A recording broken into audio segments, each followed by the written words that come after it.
Yes. Bukod sa 18. Bukod sa mga mama at papa, Meron tayong Ninang at Ninong. Yun. Siyempre, maraming salamat to our major sponsor, Acer! Yes. Napaka-generous. Palakpakan naman natin si Ninang Acer, everyone! Yeah! Thank you, Ninang Acer! Yes po, maraming salamat po sa lahat ng naitutulong mo. So, siyempre, meron tayong pinakabagong ninong natin. Ninong at mga ninang. Sino tong pinakabagong ninong natin? Si Mang Juan. Juan! Hi! Paborito namin ito si Mang Juan. Wow! Wow! Kaya, Okay lang naman kay Massimo kasi meron din naman tayong sponsor ng panligo. Bioderm! Mamaya. alam mo, sobrang favorite yan. Bakit? Nasa Buti na mabilis yung signal kasi nga naka-TM ako. Ang bait-bait talaga ni Stel, no? Oh, thank you TM. Sobrang bait niya. Ang bait niya talaga. Meron kasi siyang pure heart, syempre, pure golden heart. Ganun ka talaga, Stel. Pero gusto kong pasalamatan, alam mo ba, yung buong show na to, pinractice namin siya sa office na Pure Gold. Yes. Pinagamit sa amin yung rooftop nila na napakalaki para lang ma-practice namin to. Kasi ang laki ng stage namin eh. 70 kami dito, di ba? Parang para Kaya ba pwede pa tayo magsabay-sabay na sabihin na Salamat, Pure Gold! So, pwede rin natin sabihin, salamat Ninang Acer. Oh, diba? Pwede natin sabihin, salamat everyone. Oh, ano tawag sa inyo?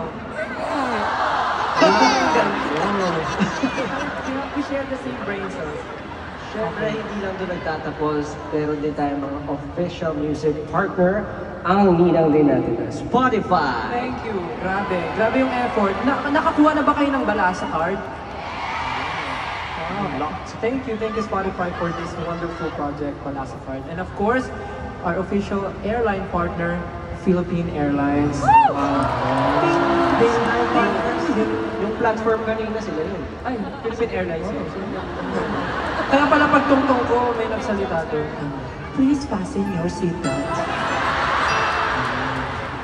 Ay, ayaw nga. Oh, Philippine Airlines. So, yung voice over natin, yung sikat na sikat, si Miss Inka Magnaye. Hi, boys. Hello, SB19. Mabuhay and welcome. Yes, big sister. Ay, akala ko big sister. Si ano ba rin si Miss Inka pala yun. Siya ang boses ng Philippine Airlines. And of course, special thanks to isa pa nating ninong. Sino to? Ang paborito ni Pablo, ang Lucky Me. At every time na kumakain kami ng Lucky Me, favorite na hinahanap ni George, ang napakalamig na Pepsi! Nagsasarap. Siyempre, may sasabihin din nata si Ken Lewis ako. Of course! Pagkatapos natin magbuhat, siyempre, mag-eating ka. Oo, syempre, di ba, pag nag-workout ka, kailangan mo rin ng magandang recovery talaga. That is yung pagkain talaga. Kaya sobrang maraming salamat sa Manam Comfort Food and Dune Thai and Asian Fusion Cuisine. Thank you po so much sa mga pagkain po na pinapadala ninyo. At tumataba na po kami at kami ay lumulusog at lumalaki po ang aming mga muscles. Thank you po. Maraming salamat. Pero alam mo, dahil nandito naman na tayo, Masok na! Flex ka na, bawal ka talaga.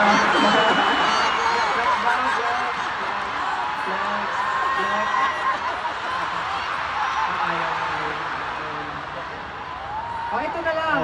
Total hindi natin mapapayag si Pablo. Pwede ba kami na lang mag-request, AP? Pwede kami mag-request? Oh, yeah. Since day 2 naman na to, may gusto kami gawin eh.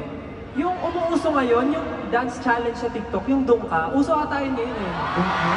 Tama ba? Uso siya sa TikTok ngayon?